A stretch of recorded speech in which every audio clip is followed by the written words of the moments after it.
Today's Tom Sawyer, he gets high on you. The energy you trade, he gets right on to the friction of the day. Yeah, all right. Tom Trento here on the 3rd of November. One day, ladies and gentlemen. One day in 2 years until the end of the world. If the Democrats gain control in 2016, it's over. It's done. And today's show will underscore that critically important point. We have a fabulous show for you today. Special guest Skyped in from California. But before we get there, how's everybody doing back there? How you guys? All right. All right. Good weekend? Yeah. Yeah, Dolphins win. Yeah. Good. Gators win. Good Broncos. weekend. Broncos lost. My Broncos lost, but that's okay. 1 day left till November 4th. And Rick Scott is 20 points ahead in the polls. You like You Trento. lie. In Lie the like a make-believe, Rick Scott should be 20 points. This is unbelievable. A guy like Charlie Crist, who one day is one party, the next day another, the next day another. Somehow, check this out. Yeah. Today, with Real Clear Politics, I'm looking at the polls right here.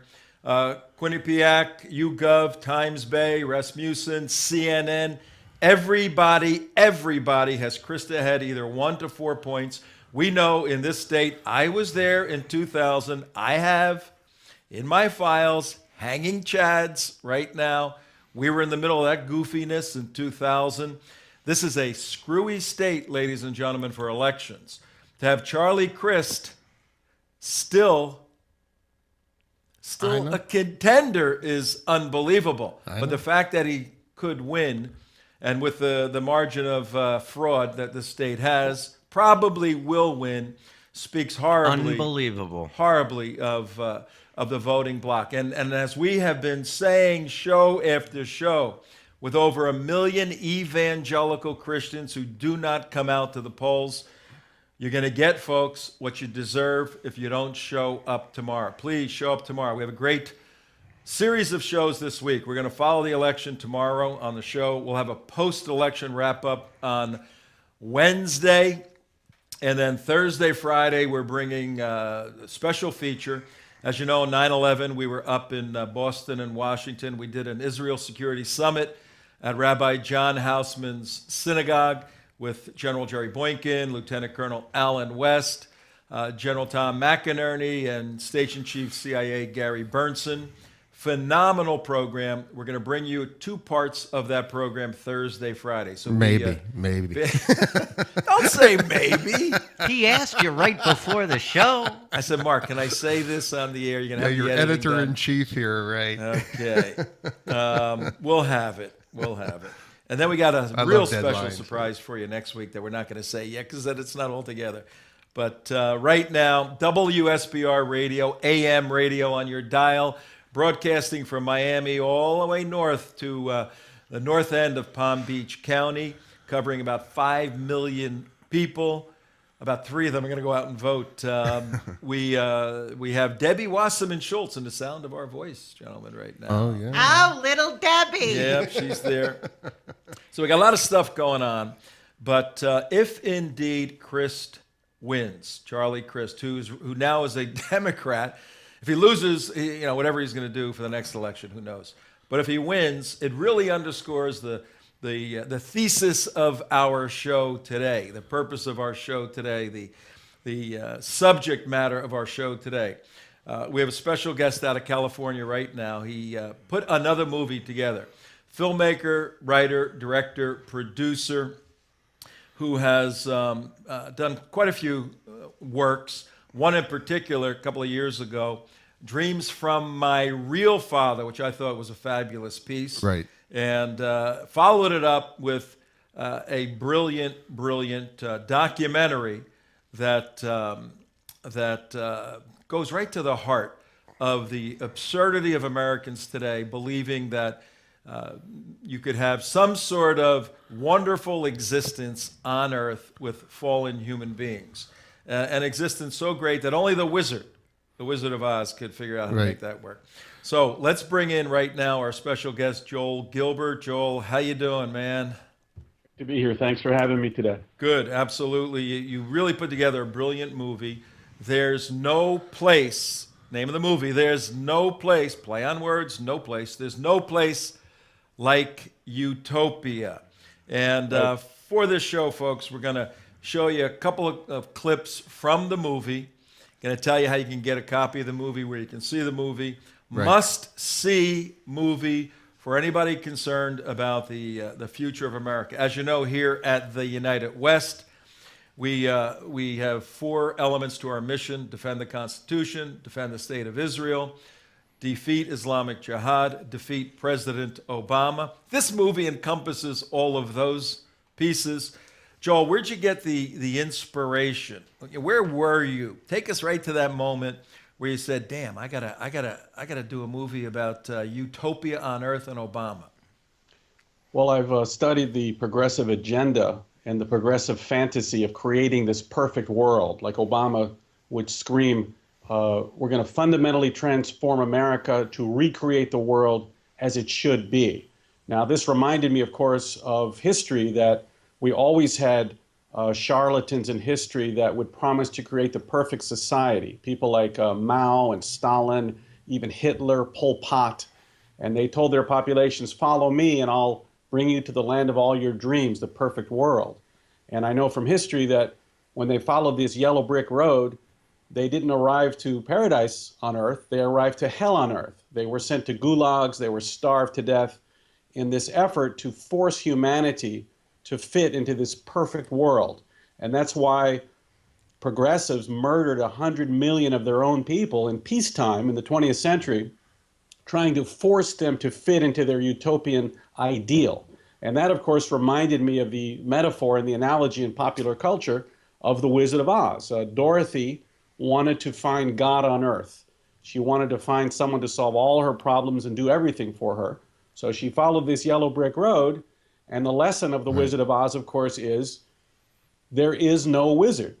When she got to the castle, he sent her to the witch's castle, and she was taken prisoner in the dungeon. So this is a great metaphor, and that's why my film is kind of I call it a humorous and horrifying look at progressivism in America. And I travel all over the country to Detroit, Chicago, Newark, Denver, and I meet people who've been living in these progressive cities for 50 or 60 years, and we discover pretty quickly no one has been progressing. They've all been regressing. Mm-hmm. And the film, I think, demonstrates that and lets people speak for themselves, and I think captures the history and the tragic humor of the situation, that people like Obama or Christ are still saying we're going to recreate the world as it should be, when the evidence is so obvious that this idea of a perfect society is just a fantasy. It started with well, hang on right there for a second. I want to take this in pieces. You hit a key word: evidence. Yeah. And we have found in this state and around the country, you're going to be with us. You could stay with us for the show, right? Sure. Okay. Yeah, we'll work all this stuff out.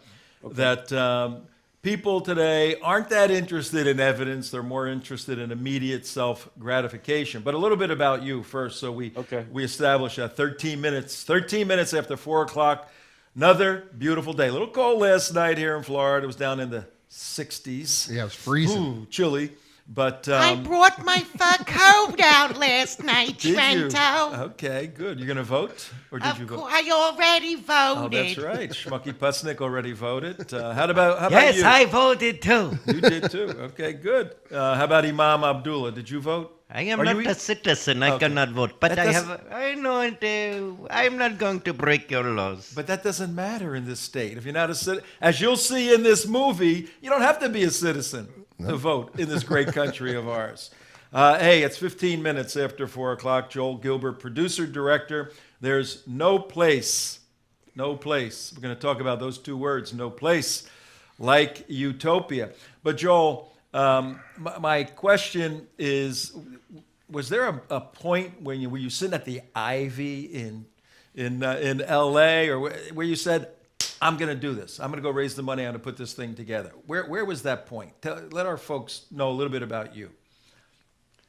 Well, I had produced a film called Dreams from My Real Father a couple years ago, in which I demonstrated that and put together the evidence that Obama's real biological father was not the Kenyan Obama, And the man also became his ideological mentor named Frank Marshall Davis, who is a communist propagandist and a Soviet agent who Obama admits that raised him in Hawaii.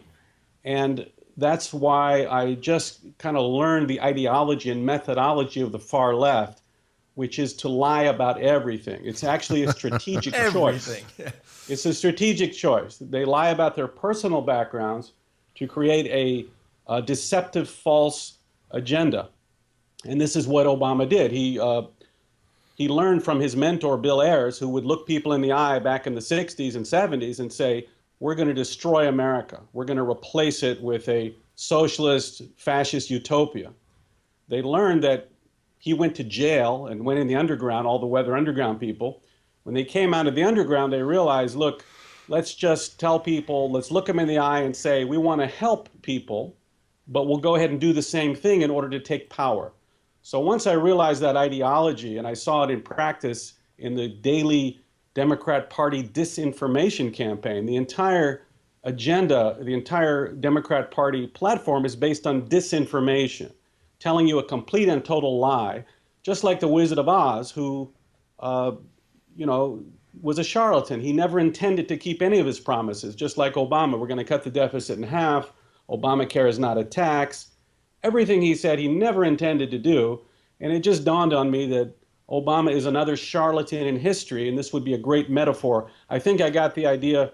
To be specific, I was flying over Nebraska in an airplane. The energy from the homeland of Nebraska. Or Kansas, one or the other. Kansas. Yeah, there you go, Kansas. Yeah. Dorothy. And folks, we have Joel Gilbert. He's the producer-director of There's No Place Like Utopia.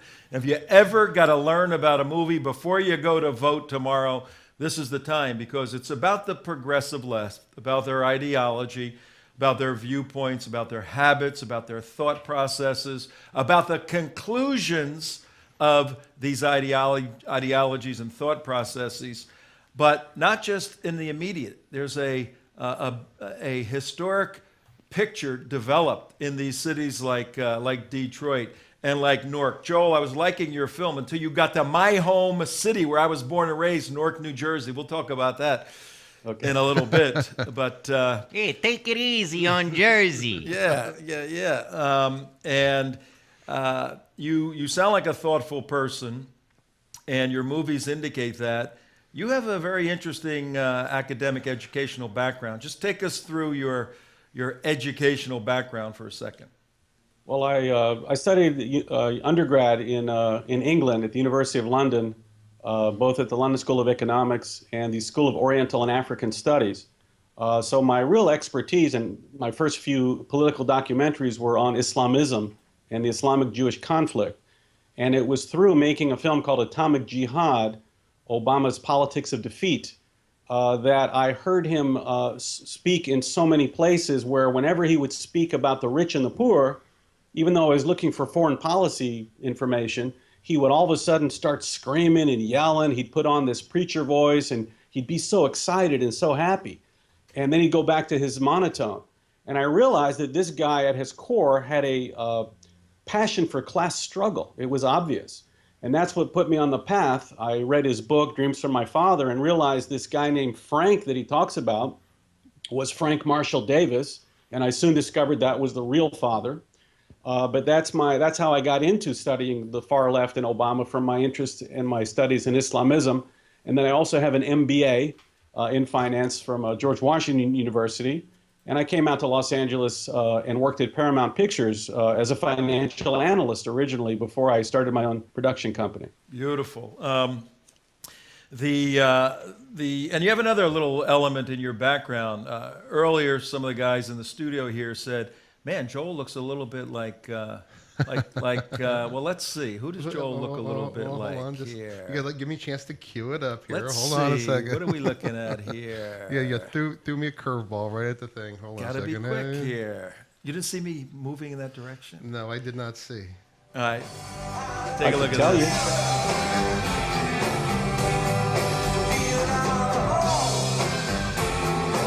See any pictures? There we go. There we go. I don't know. He looks kind of familiar there. I don't know who he was. A little bit of Dylan going on. What's that all about, Yeah, Joel? so I have kind of a professional hobby. I've done it for about 15 years. I perform in a Bob Dylan tribute show. It's a recreation, look-alike, sound-alike, and I'm the Bob Dylan character. I never would have guessed I've that. never seen that. Never would have seen that. And I have, in my band, I actually have 4 of Dylan's original band members. Oh, Get really? out. That's right. That's So the reason it sounded so good. I'm like, God, that does sound a lot like Dylan. So when you hear the soundtrack on all my movies, it kind of sounds like a Bob Dylan album because it's his same musicians. Okay. And when I perform, I tell the audience, Bob Dylan's band has the original Bob Dylan, but I've got the original band. Oh, there you go. Beautiful. That is really cool. That Really was cool really stuff. And you've done some movies on that. Hey, folks, 21 minutes after 4 o'clock on a wonderful day before the 4th of November election in South Florida. We have Joel Gilbert, producer, director of There's No Place Like Utopia. Tom Trento, your host. You're listening on WSBR, sunny Boca Raton, 7:40 a.m. on the dial, iHeartRadio worldwide. You can watch us at theunitedwest.org, Breitbart TV, and a whole host of others, including Tea Party Community, teapartycommunity.com. What we're doing today is laying out the philosophical, geopolitical foundation, weak as it is, built on sand, of the progressive left. And we're arguing and we're screaming. It's a clarion call. The left is destroying this country. Joel made a brilliant film that is an analogy, a metaphor, if you will, about the Wizard of Oz, the wizard being the president and the dopey people trying to follow him. Let's take a look at the trailer. We have that queued up right now. Yep. I'm going to show you a little bit of the trailer, and then we'll get into some of the particulars about it. But the left, the progressive left, and we're making a distinction between many good folks out there who are liberal in their political philosophy. Though we disagree with that, we're pretty staunch conservatives. When you go to a radical liberalism, you move into the left, into this progressive, socialist, Marxist viewpoint, and you rephrase what you're doing in contemporary jargon, you take this country down. Take a look at this.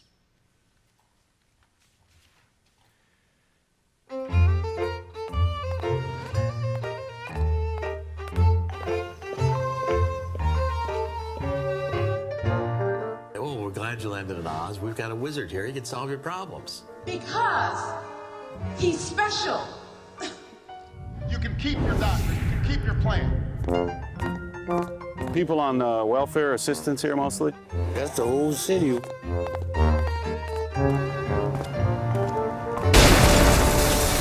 going to replace capitalism with socialism. To remake the world as it should be. Utopia. It's the kingdom of heaven on earth. That's what they believe. Everything is boarded up. We're just getting poorer, honestly. There's no home left anymore. They're stuck in Oz. They never get home. You got to survive in Detroit. It's about surviving. Everybody who had been doing business legally wound up a criminal. They're turning a church into a mosque. Good to see they're obeying the laws here in Colorado. They're respecting the laws. Here comes the Secret Service.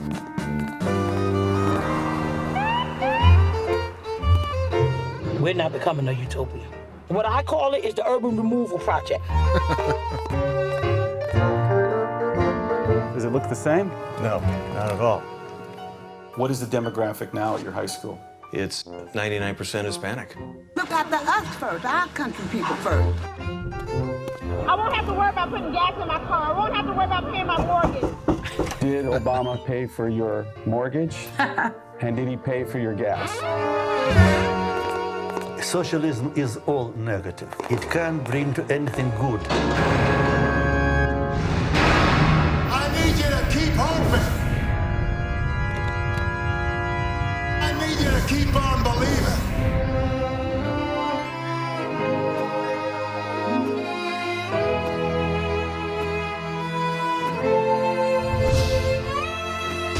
Oh, man.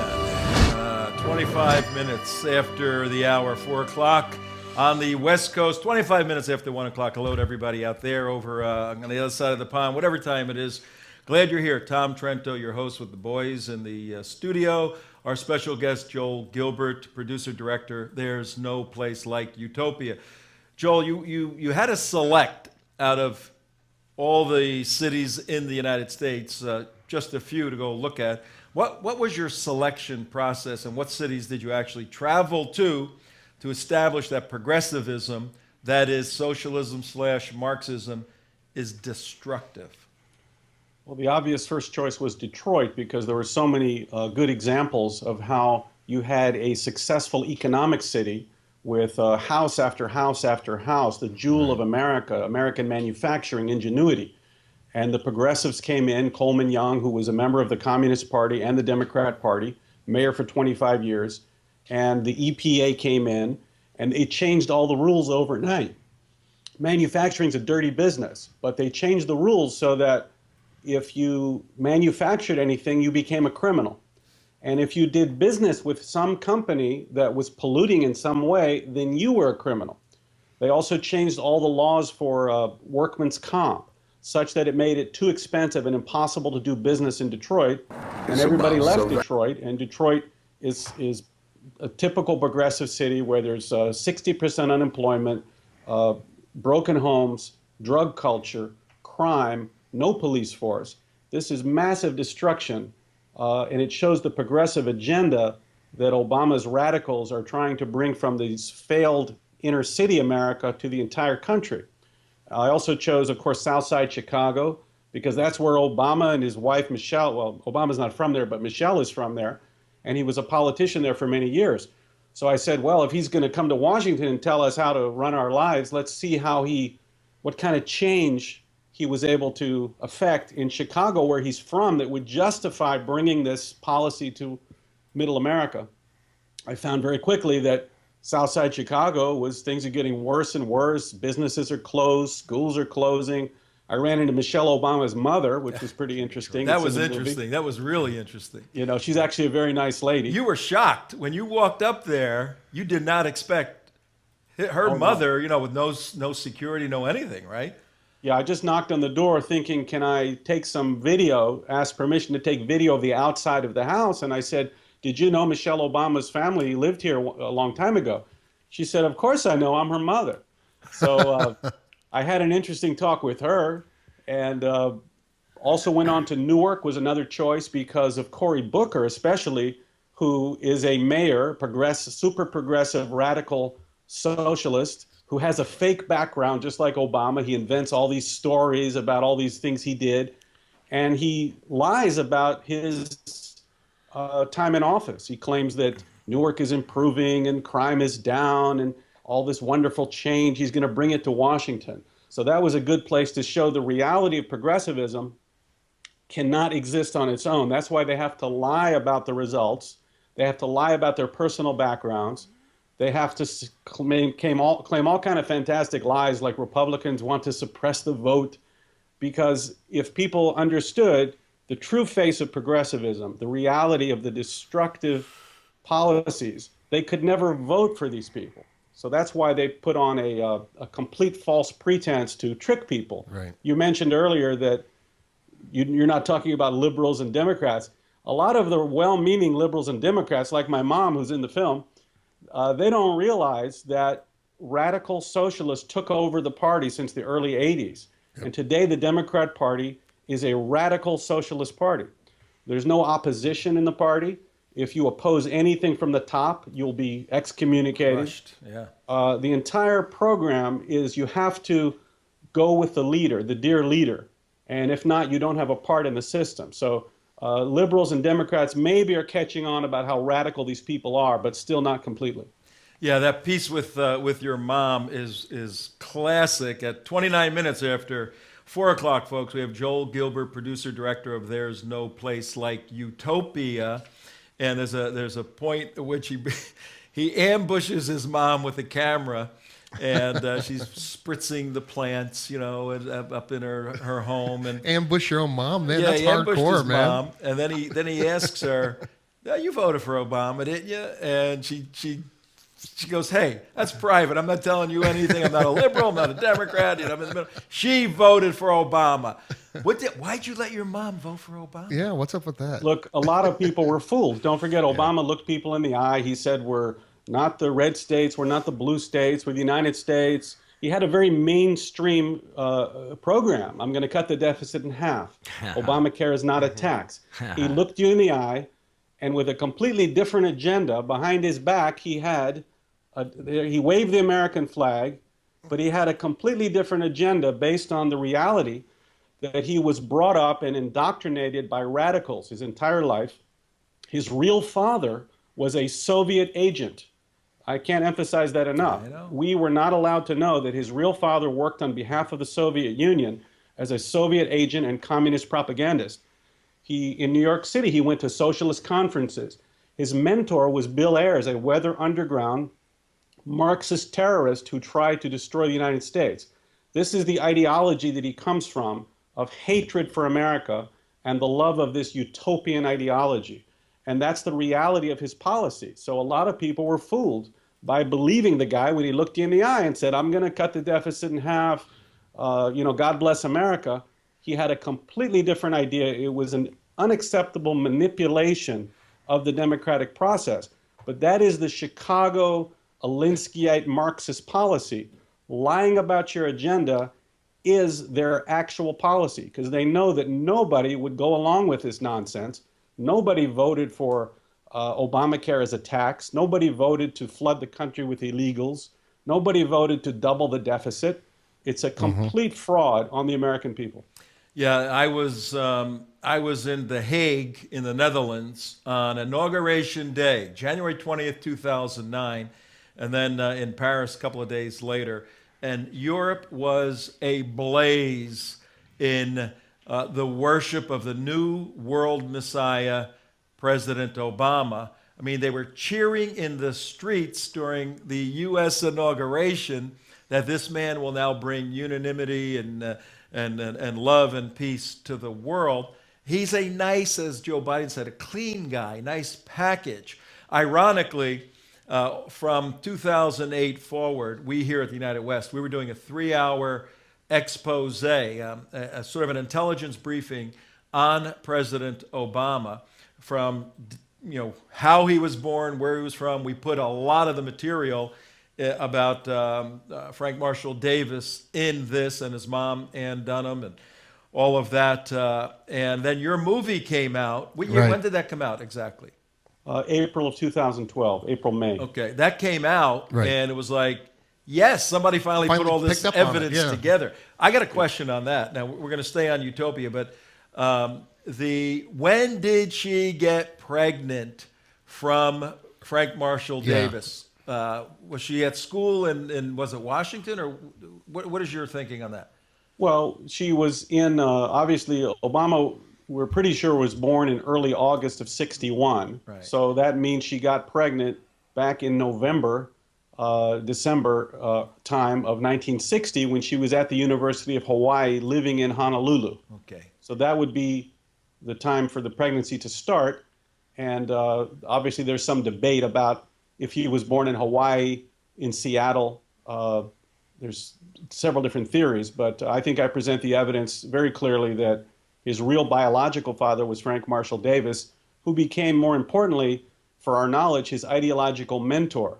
And that's the terrible danger, and we're seeing that expressed right now. Right. Yeah, you don't even have to buy into Frank Marshall Davis being his biological father. I mean, if you want to dispute that in the audience, you cannot dispute the influence this guy had in his life in those formative years from 10 years old on.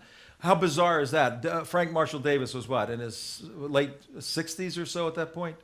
Well, he was late 60s, 70s. Obama admits in his book, Frank is the only guy they use his real name. He's the only person with his real name. 2,500 words. Over 30 years, he talks about Frank. When he comes to Chicago, he says, I can imagine Frank here working for this newspaper.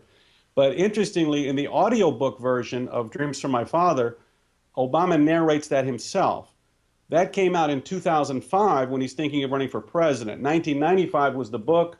2005 audiobook, Obama scrubs Frank completely. Oh, wow. Oh, he did. Completely scrubbed because he's trying to hide the connection.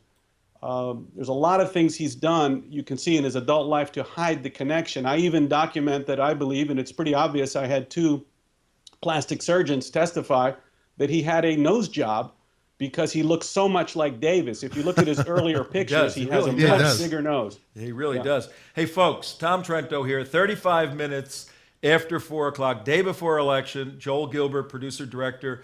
There's No Place Like Utopia, but he also produced and directed the movie Dreams from My Real Father. Why this is important, both movies, is because the fella running for the chief executive officer of the 3rd largest state in the nation, an extremely critical state on national security metrics, as we all know, has become an acolyte of President Obama. Obama, Joel, I don't know if you know this, Obama essentially helped get rid of Bill Hires, who ran de Blasio's campaign in New York. He was going to be Christ's campaign manager. That fell through. And immediately, the Obama administration sends down Omar Khan, a Muslim activist who was the president of the University of South Florida, 2003. He's a 33-year-old guy right now running Christ's campaign. When he was at the University of South Florida, Omar Khan worked tirelessly to get rid of a program that watched students from terrorist countries coming into the United States, and he successfully did that. 2008, working with President Obama. Charlie Crist has now joined. He's mobbed up with the Muslim Brotherhood of the Obama wing, Obama's administration. So we're telling Floridians here, you've got Charlie Crist, who is essentially Obama's man in Florida. He's failed on national security, and you're going to get Obama's view of the world, socialist, Marxist world. Now you're going to say, no, Charlie Crist is a capitalist. He switched parties. He switched beliefs. Whatever is expedient for him works fine for Charlie Crist, folks. Joel, we want to show another clip here in a second on the immigration issue. It's a significant problem here in South Florida. You've highlighted it over in California. We're going to show this clip from your movie, and there's a phenomenal graphic in here, folks, some animation, which depicts visually the problem of immigration. Joel, why don't you set that up? Because we have a large radio listening audience, and a lot of this is visual. Set up that piece, and then we'll show it. Okay, so I'm going to show, you're going to see myself speaking to illegal immigrants at Home Depot in Los Angeles, and I asked them in Spanish, for people who don't speak Spanish, I asked them, why did you come to America? And they say, because socialism destroyed our countries, so they're coming here to survive. But what they don't realize is that they're being used by the progressives to try to collapse America. And I show a graphic of the map of the United States being held up just by regular folks, and the progressives assisting and helping illegals to come over the border and get on top of the country that they're holding up the map and then collapse it. And this theory is called the weight of the poor.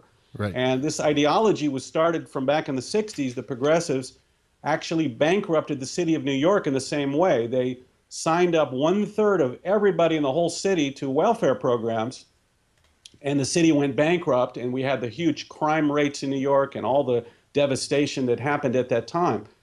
They're trying to bring this theory to the entire country and using anybody and anything they can to attack and collapse Middle America, because they know that Middle America, the church-going, religious, hardworking people, are what supports the free market system. That's like the Cloward Piven way to wreck the country that Saul Alinsky promoted. Correct. This is their entire ideology, and they know that none of the normal people with a normal brain that work hard and go to church will never buy into this progressive nonsense. So they're the enemy, and they want to destroy them using these poor people that escape socialism to try to collapse the country. But let's take a look.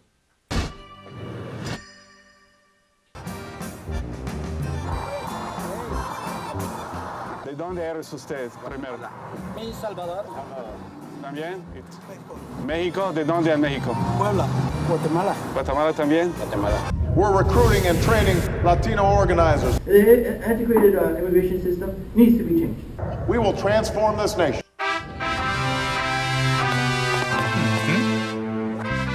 We can Here's have the graphic. You can have stations in the border states. A station in each state. You have stations in the border states. ¿Qué porcentaje de gente en México quieren What percentage of people want to move to America? Es el 80%. About 80%. 90%. 90%. Apoyo a Obama, ¿por qué? Do you support Por Obama? el plan de Because of salud. his health care plan. Viva Obama! Viva Obama! No translated indeed.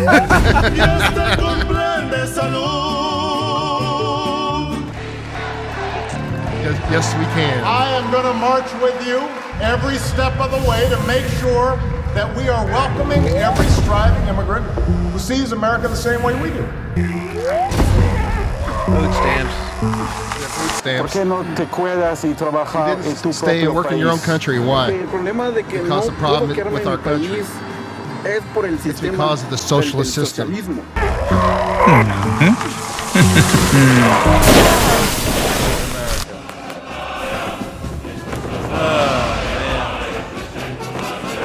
Look at those socialists marching. Graphics are great. Yeah. I need you to keep marching. I need you to keep organizing. I need you to keep hoping. Keep changing. I need you to keep on believing. Yeah. Yellow brick road. Follow the yellow brick road. There's no place like Utopia. 42 minutes, folks, after 4 o'clock. Joel Gilbert, producer, director of There's No Place Like Utopia. We want to. The guys have a couple of questions. Hang on.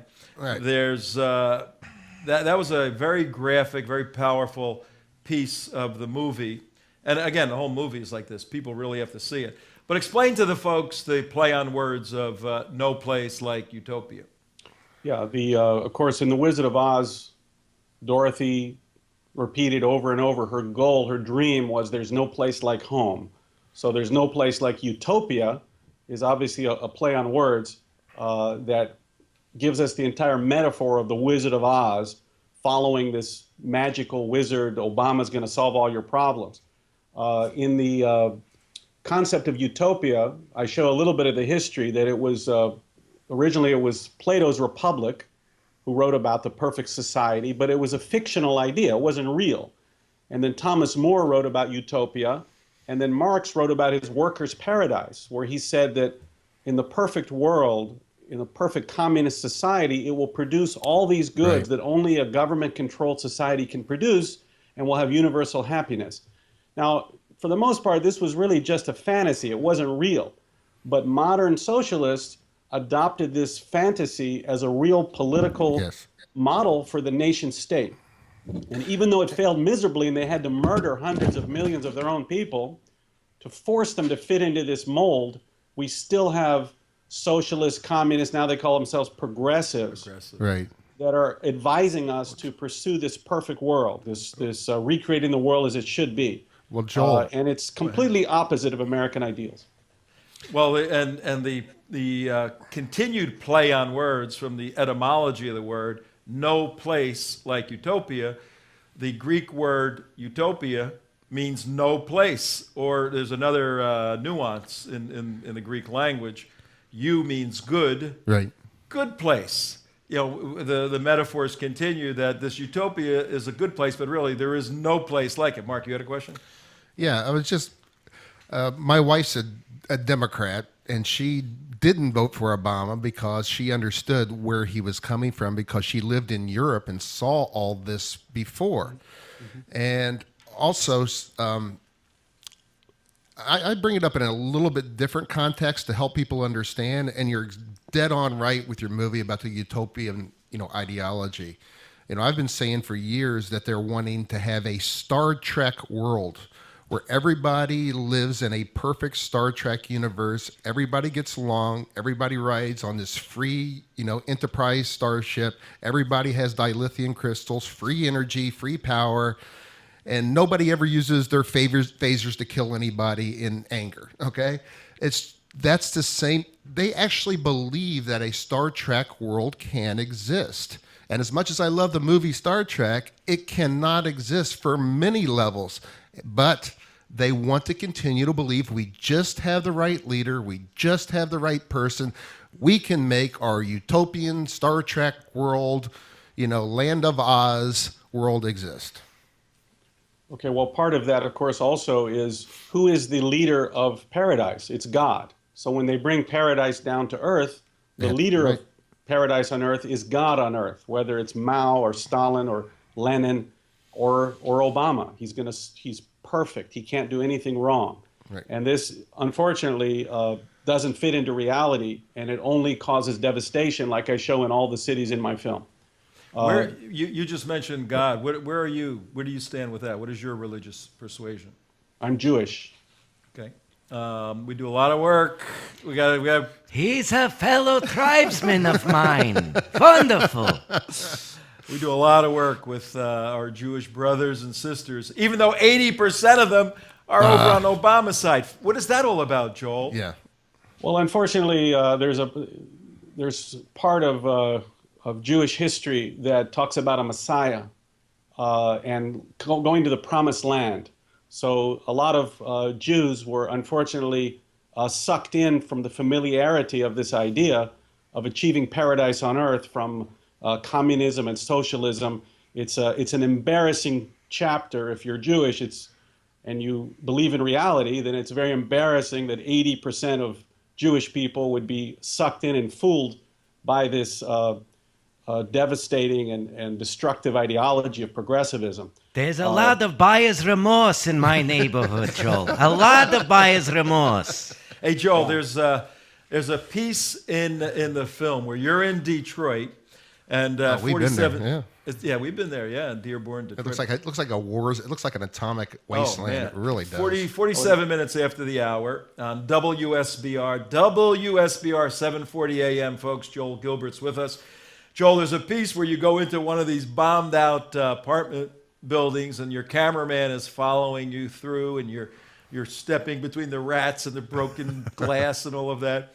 Then you turn around the corner and you go, ah! And you take off and run downstairs. But you never told the audience what you saw. Yeah, well, you got to watch it again. It's real quick. Somebody threw a bottle at me that crashed. There's a lot of glass on the floor. Yeah. You might not have heard it, but first I smelled smoke. It's this giant apartment block with 200 apartments in this 20-story building that are abandoned. And apparently someone was living in there. I mentioned that, unfortunately, that's the type of housing they have to live in. And I didn't realize someone was there, so I made a quick exit. No, it's Do not comical. disturb. do not disturb the homeowner. And to give the folks a feel, well, right now, because we have a radio audience that cycles in and out, how could they get a copy or see your movie? Yeah, here's the schedule. You can get the DVD right now at there's no place like utopia.com. You can also see the trailer and some information. And then on December 2nd, it's coming out on Amazon, all the regular outlets, iTunes, and 100 million homes on demand on all the cable networks. Wow. Oh, cool. So you'll see it available quite a bit. Wow, that's tremendous. All right, we're with Joel Gilbert. There's no place like Utopia.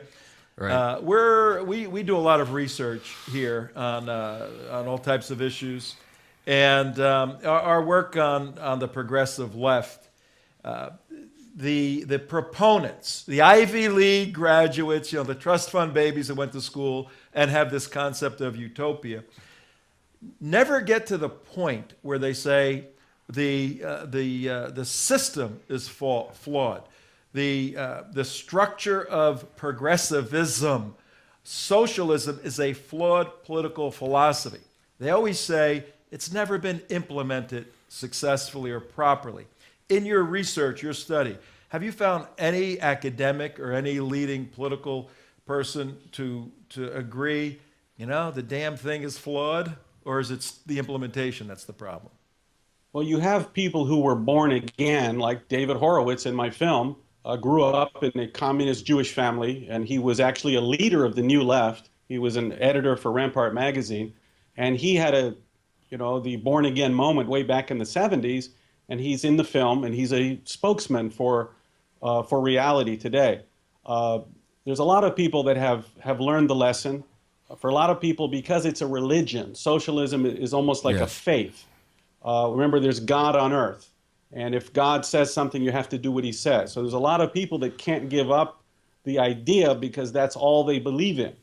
To add to that is also, that's the reason I believe is behind the green movement, the earth movement, because now you have to bring everything down to an earth prospect and take it out of the deity concept, and now you have a Mother Earth utopia on Earth. Sure. As this quasi, run religion right out of business. Yeah. Well, God is Obama. I mean, how many people view, and this next person we're going to show you. What's her name? Peggy Johnson, is it? This is Peggy Joseph. Peggy Joseph. And if I can set it up, she was in Florida at a Tampa 2008 Obama election speech in which he was saying things like free tuition credits every student. I'm going to raise the minimum wage. If you can't afford it, I'm going to subsidize your care. This was like a telethon of, Oprah. He gave everything but the car. And so she was very excited and kind of caught up in the emotion of the moment. But let's listen.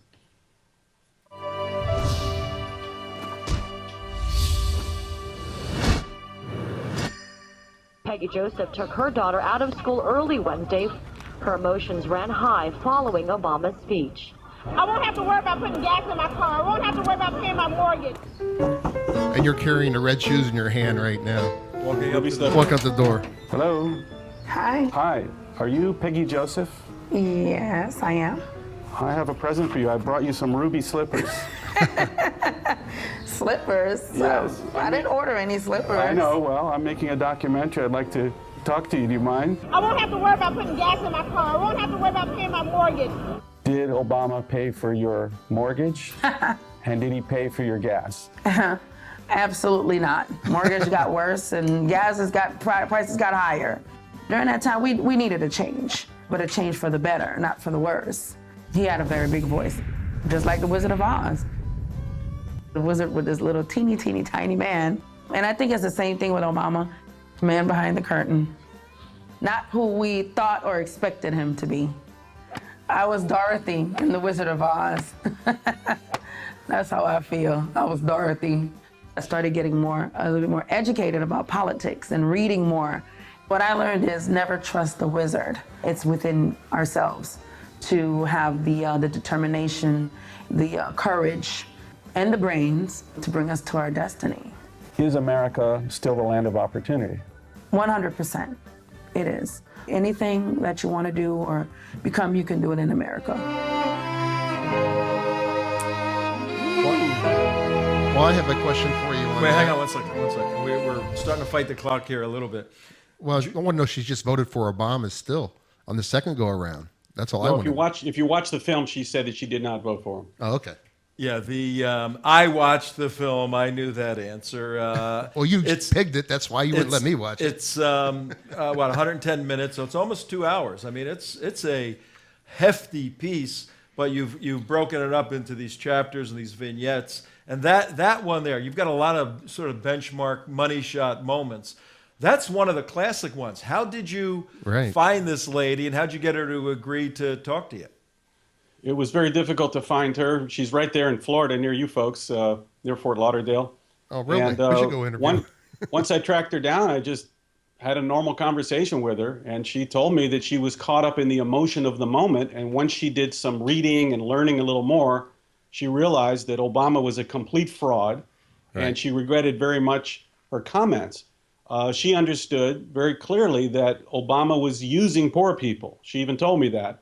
This is the progressive ideology. They don't care anything about black people. They don't care about poor people. They don't care about the so-called children coming over the border. The ideology is to rub salt in the wounds of minorities. and to use people. I'm quoting from their ideology. This is what Obama was a trainer for Acorn, and this is what he taught: to rub salt in the wounds of minorities and then use their discontent to take power. Wow. That's why on the South Side Chicago, they said everything's gotten worse under Obama, because they use groups and they discard them. They discarded the black community. They're going to bring these immigrants to destroy America. It's a tool. They view groups of people as tools for destruction, not for people to help. And Peggy Joseph illustrates that. She realizes that she's been had, as did most of the people I talked to in the progressive cities. They've been had. I think once your movie comes out, she's going to be looked for. I mean, everybody's going to be looking to cut some commercials with her for the 2016 campaign. Right. I'm surprised she's not on TV right now. Yeah. You know, she wasn't You know doing why? anything. Joe Because Kaufman should have she found has her. 4 kids. She's got 2 jobs. She's a very hardworking person. She never took a handout in her life. Right. She was just caught up in the emotion of the moment. I actually like her very much. She's a very sincere person. And Seems like you a know, good person. the mortgage on that house, that was a beautiful home with big oak doors and a beautiful interior. That was, Damon, you had a thought? I just had a real quick question. You just mentioned something about using rubbing salt in the wounds to garner votes.